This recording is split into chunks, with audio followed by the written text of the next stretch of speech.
Welcome to Arnott Suspension Products. Today we will be going over basic guidelines installing the Arnott design new rear air strut for the Land Rover Range Rover Sport Supercharged L320 with VDS.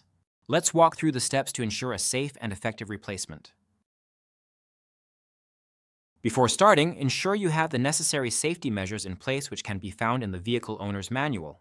Lift and immobilize the vehicle properly and isolate any stored energy to prevent injuries or damage.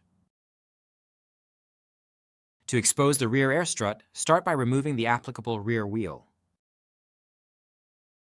Loosen and remove the lower mount nut. Support the air strut and remove the lower mount bolt. Next, loosen and remove the 3 top mounting nuts and unplug the air strut's electrical connector. Now carefully lower the air strut to gain access to the airline. Unthread the air fitting and remove the air strut from the vehicle. Now, remove the airline fitting from the air hose and discard it. To do this, remove the collet and the remaining fitting will slide off the air hose. Now that the removal is complete, install the new air strut onto the vehicle. Make sure you orient it in the same position as the strut you removed. Insert the airline into the Voss fitting, making sure it is firmly seated and will not pull back out.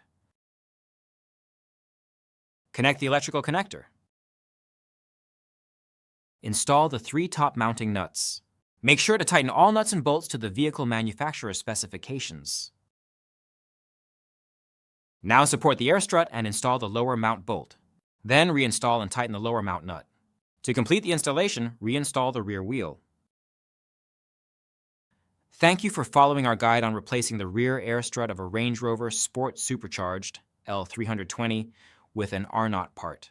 Proper installation ensures the longevity and performance of your vehicle's suspension system. Stay safe and happy repairing.